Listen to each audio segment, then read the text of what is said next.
Hello everyone, and welcome to the UFO Planet Sightings and News Report for Thursday. I'm Darren Crapo, your host. Thanks for joining me. On today's program, we're going to take a look at 10 UFO sightings. Plus, we're going to have a look at some of the most recent news that's had anything to do with UFOs. And in that news is the Black Knight satellite. All that's going to get started right after this.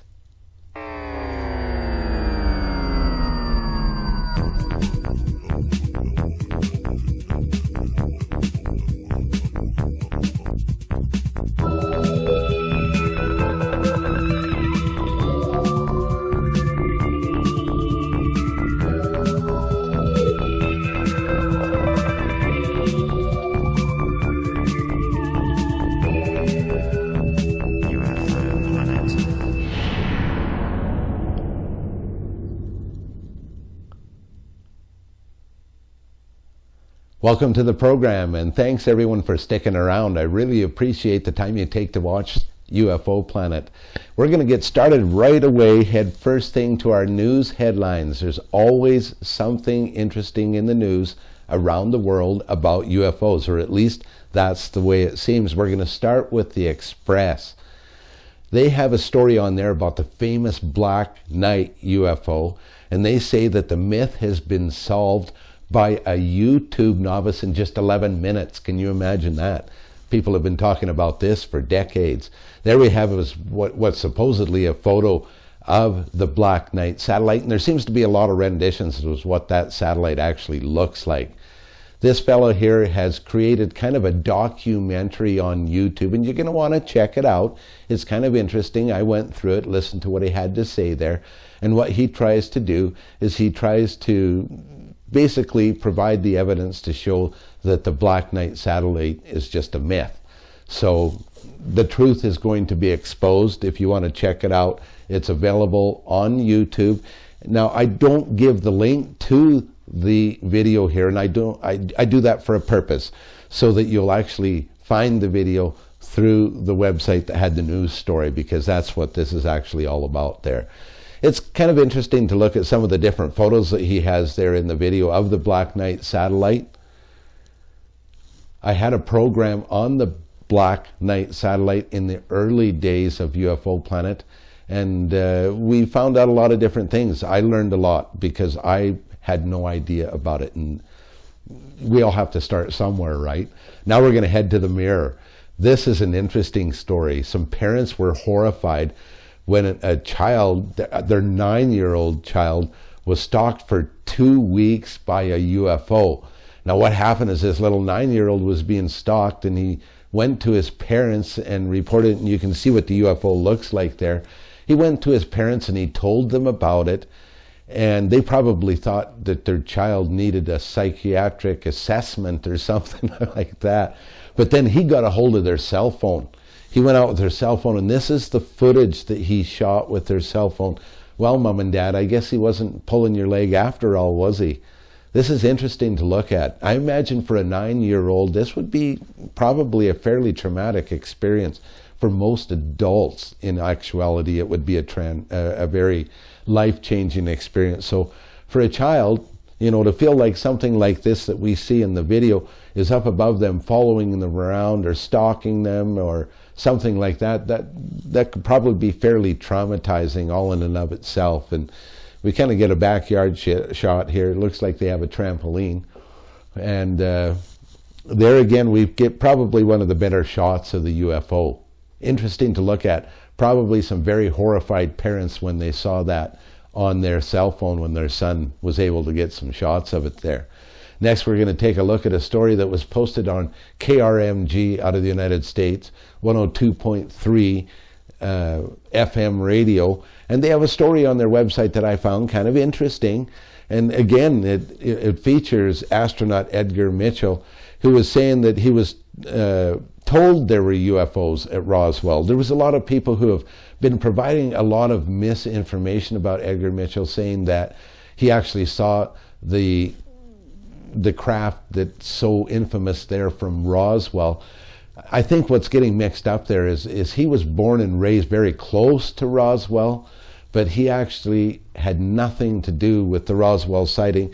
He saw or has some friends rather who saw it, and they work at the White Plains facility, I believe it's called, and they told him all about it. But as far as Edgar Mitchell himself seeing the craft that was downed in Roswell, that is not the case. And I think the reason he's gone public recently on places like observer.com is because he wants to dispel those rumors and set the record straight. And that is an honorable thing to do, at least in my opinion. We all want the news to be told correctly, and even myself, when I make a mistake, I try and correct it whenever possible. And that, like I said, that's just the right thing to do. That's all we have for today's news headlines. We have a lot more coming up on today's program, including 10 UFO sightings, and every one of them has media, so you're going to want to stick around for that. I'll be right back. UFO Planet.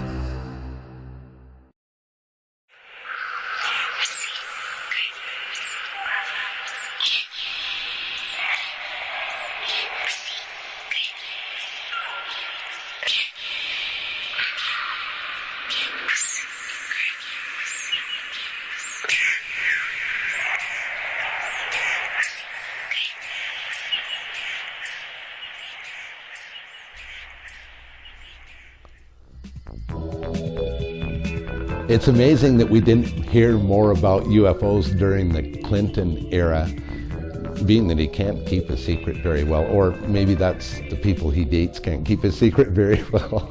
I don't know. Anyway, I just wanted to mention that if you happen to have UFO videos, make sure you send them in to me, Darren at 4u2ctv.com. I'd really love to hear from you.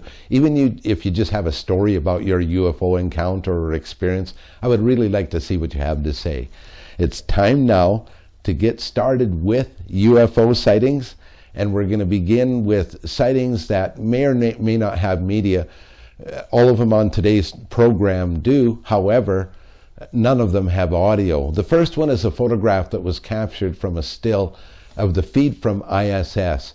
And this is someone that's in Arkansas there, and they spent a lot of time gazing at that feed, hoping to capture exactly what they have captured here. So what we have is some sort of a almost translucent object, it looks like, that was captured in just a screenshot from the live video feed. Basically, he'd been watching the feed for about 5 minutes when this came into view. That's kind of amazing. He was able to capture one screenshot, and then NASA cut the feed. Now, you wouldn't believe how many times I've heard that exact story where people have sent me an email and said that NASA keeps cutting the feed anytime something that's out of this world comes into view. I have no way of verifying that, but it's rather an interesting theory to think about. Next, we're going to go to Spanaway, Washington in the United States of America, up there in the northwest corner of the country, close to Canada, as a matter of fact. How lucky are they? This was captured on August 25th, 2015.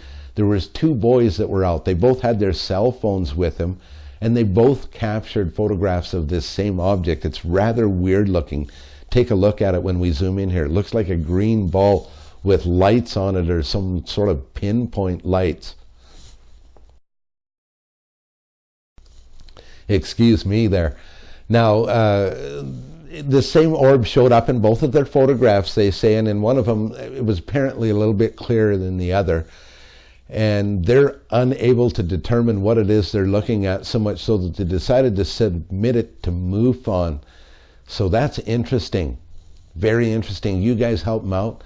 This next video is purely an example video. Now, this was submitted to MUFON case 66132, and it was submitted as an orb flying around while they were on an ocean voyage. But I looked at this video and I knew immediately what it was, and I knew that I wanted to have it on the program. Yeah, I mean, it gives you a nice view of some sort of a large boat in any case. I'm not sure it's a big cruise ship, but it looks like something that would be fun. And you see this orb floating around, but what that is that's simply a reflection in the camera that has nothing to do with ET.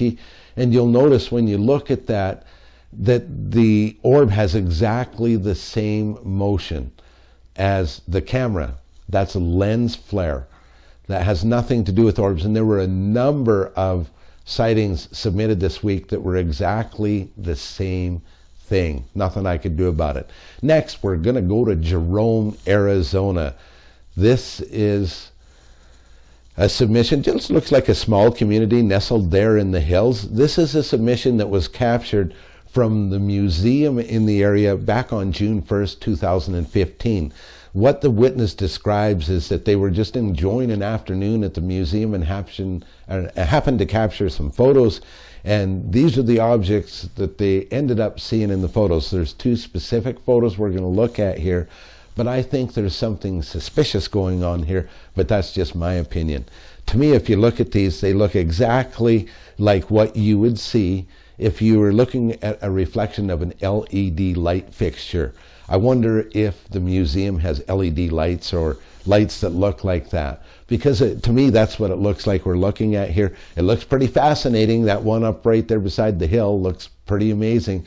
But if you start looking at everything there, if they're standing behind glass and there's lights on behind them, there's a really good chance that that's what we were looking at. But that was what was submitted, at least for our first 4 sightings. If you have any sightings that you have, the best way to go about it for me is to submit it to MUFON for 2 reasons. Number one, it makes it a good place for me to go and look for all the sightings together and easily retrieve your media. And 2, then your sighting gets to be looked at by a professional. You can do that at MUFON.com. Or if you prefer, you can send it directly to me, Darren at 4u2ctv.com. If it's a large file, just drop me an email and I'll tell you where to go to upload it so that we can get it to me. We have a whole lot more coming up, including our top 5 video sightings of the day. All that's coming up right after this very important message from our sponsor. Stay tuned. UFO Planet.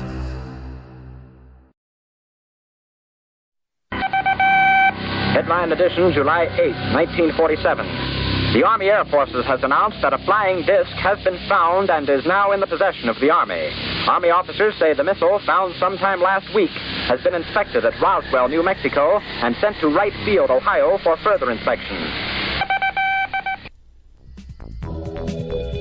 You gotta love those old-time radios, don't you? And that reminds me, if you happen to have a Roku TV device, then you're in luck, because coming this fall, you're going to be able to tune in and watch 4U2CTV programming there, including UFO Planet and UFO Planet Plus. It's in a lot higher definition than what you're going to get in our program after it's uploaded to YouTube. So stick around. That's going to happen this fall on Roku. Now it's time for us to get heading off to our top 5 sightings today. I go through all the sightings that are submitted to myself and to MUFON, and I kind of pick out the 5 that dazzle me. What kind of criteria do I use? Well, that's a secret. Edmonton, Alberta is where we're going to begin. That's right here in my neck of the woods, about 5 hours drive north of me. And this was captured on August 12th and has audio, so I'm going to let you listen.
I found this sighting very interesting, coming to us from Edmonton, Alberta, Canada on August 12th. Certainly looks like something's falling from the sky, which begs us to ask the question, how did it get there? Next, we're moving on to Durham in Great Britain.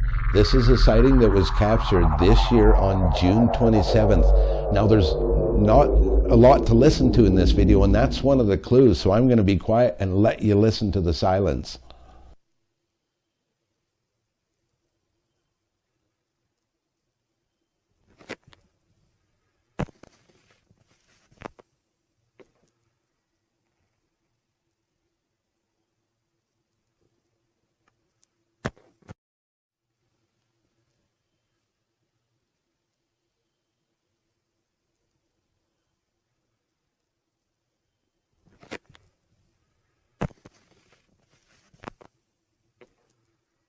I'm thinking this UFO from Durham looks a little bit suspicious, doesn't it? That nice soft glow rising gently into the sky. Next, we're going to go to Colorado Springs, Colorado. This is an interesting UFO sighting from August 8th of 2015. Colorado has a lot of UFO sightings. I see a lot of them come through the system there. Move on, case 69788. This is a series of 2 photographs, you guys, that they're interesting to look at. Don't know what it is. They were captured from an aircraft, a guy that was on a commercial air flight, and they were passing a thunderstorm, and he stuck his camera up to the window and he captured these shots, 2 shots of orbs. So you pay attention to the formation of the orbs in this particular photograph. Now, we've moved on here to the second photograph. Those orbs have changed.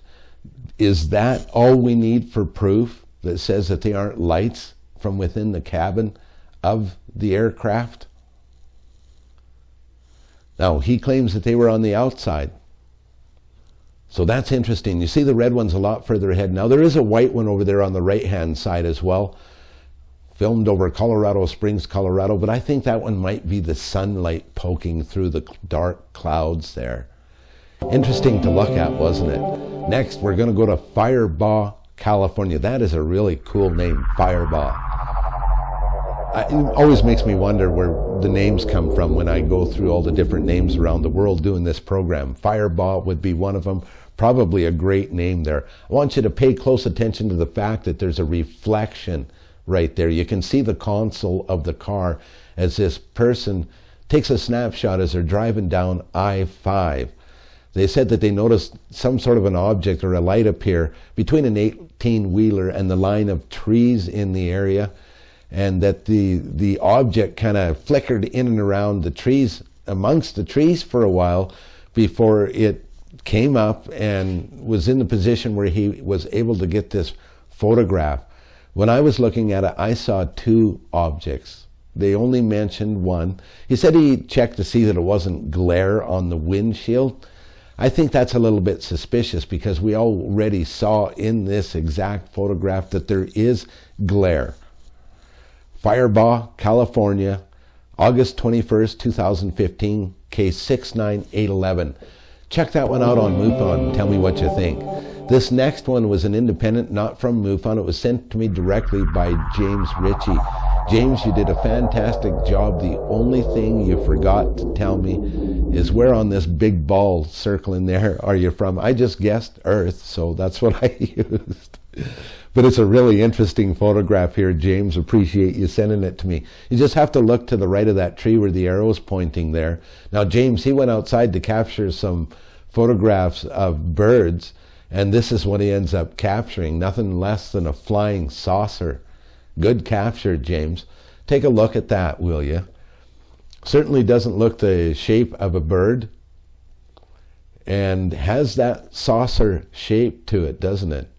Gosh, I wish you would have had video, James. It would have been amazing. But this is pretty fascinating, isn't it, as well? I sure like it.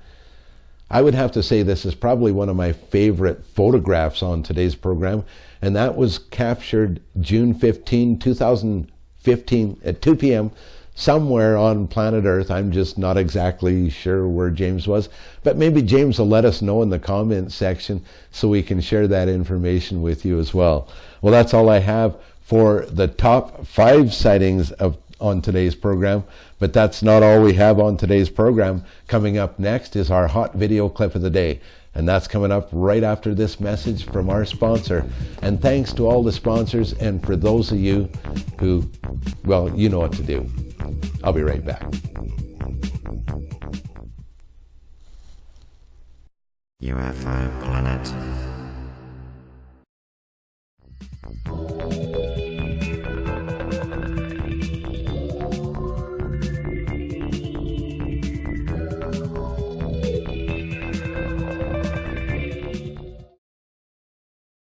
Be sure to join me on the next episode of UFO Planet Plus, where I'll be joined by Damien John Knott, who's featured in the Australian film Australian Skies. That's on the next episode of UFO Planet Plus, coming soon.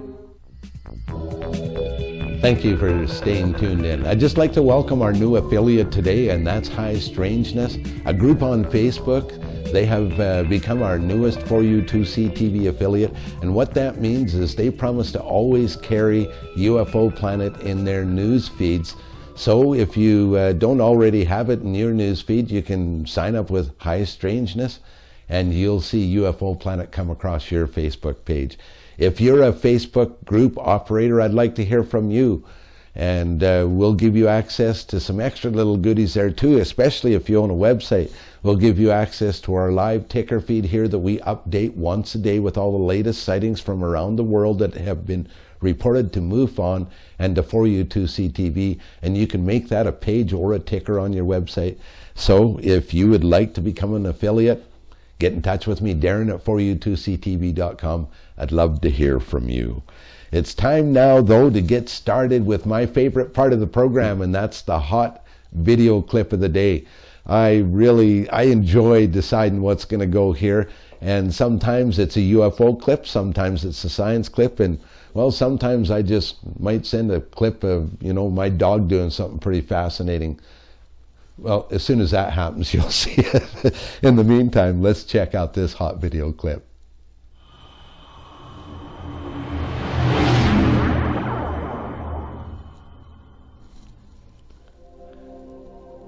Our hot video clip today is actually a series of 18 photographs from Kunming, China. I hope I got that right. They were recorded on June 16th, and the way it was described is the witness went outside with the camera, and he fancies himself as a photographer. So he just steps outside with the camera and takes a series of 18 photographs, one right after another, just click, click, click, click, click. You know how they do that with the motor drives. And this is what he happened to capture. So I figured, in that time span, we're probably looking at 1, 2, maybe 3 seconds for those 18 photographs to be captured. So it's dang near as good as video. Kunming, China, and there's something that moves across the sky, and it looks to be moving pretty fast. At least I think it is. And it's amazing. It kind of looks like it went into the clouds there as well. What do you think? Right there, when it gets at its high point, it appears to kind of disappear into the clouds a bit. So we know that, unless there's a bug out there that's very big and travels very high, that the chances of that being a bug, well, there's always a chance, but I think they're pretty slim. Well, thanks everyone for tuning into the program today. I really enjoy putting it together for you, and I enjoy reading your comments on YouTube, and I enjoy all the emails I get to Darren at 4U2CTV.com, hint, hint, hint. And I would love to hear from all of you. If you have a video, anything like that, a photo, send it away to me. And I've got a lot waiting for me, especially from people like Ken Klingbeil. You're going to see some of those on the next episode. Until then, I'm Darren Crapo. Thanks so much for watching, and I'll see you again on Monday.